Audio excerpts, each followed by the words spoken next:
โอมส่งสิทธิ์บ่ได้ส่งอาจบ่ประมาทผ่านคู่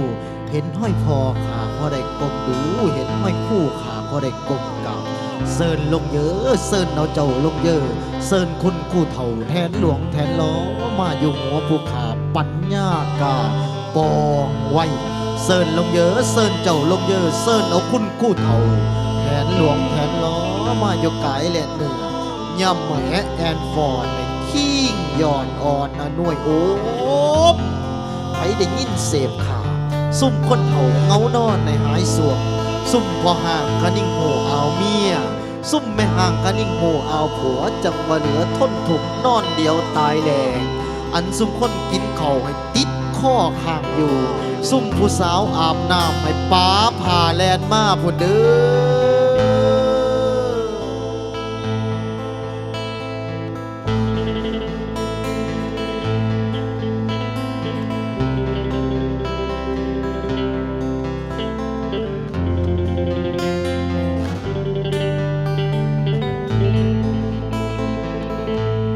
สายตำนานนำร้องสองฟังโคงหนึ่งเรื่องราวสาวยุงมาก้าวหาเป็นนิทานพื้นบ้านสารเส้นทางบรรพบุรุษสรรสร้างทากทางมายุคปูสังกษายา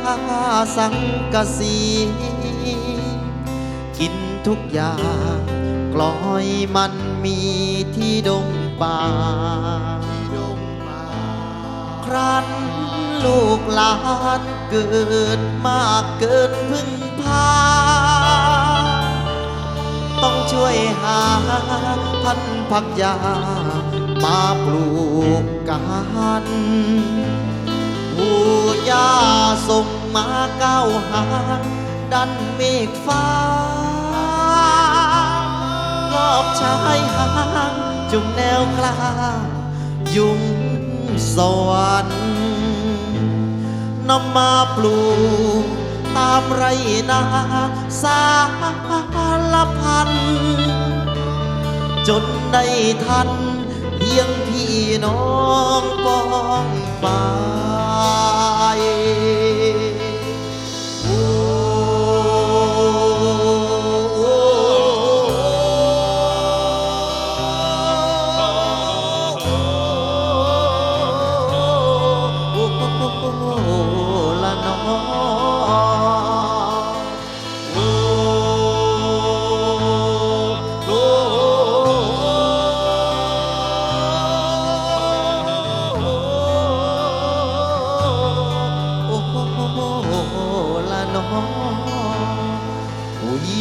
รกรรมบรรพมาอาองงาเปรียบสายฟ้าเทวาฟาดปาดหางหายโทษขโมยหาง8 เส้นกระเด็นกระจาย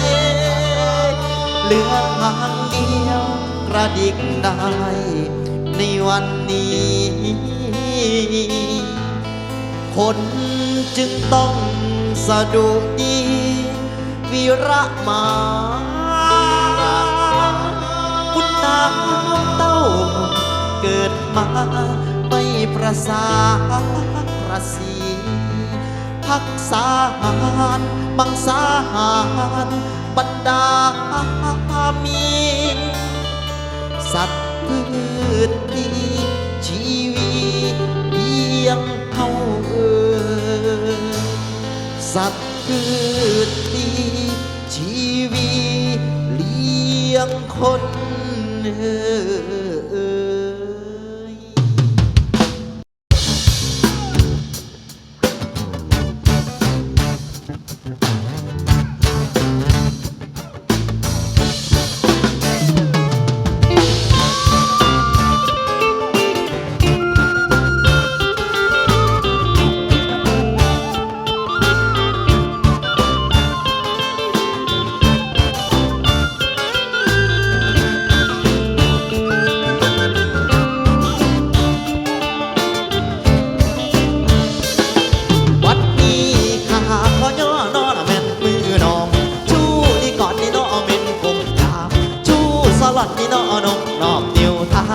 ฝ่ายไทยดอกผู้อยู่ถึง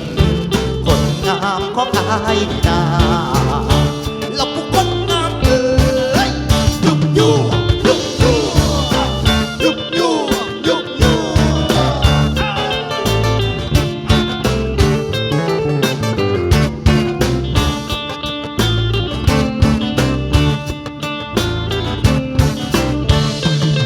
ผ่านเลยคนจบนอละแม่นจังเจ้างามงามนี่นอละแม่นจังเจ้าสร้างบ่ไปนอละแม่นกินข้าวกงหัวเมานี่นอเจ้านำไก่คนขี้ไล่นี่คือจังบักอายแนวกินข้าวละดอกแม่นใบป่านาน้องพี่คนงามนี่นาและผู้คนงามเอ่ยยุบยูยุบยูยุบยูยุบยู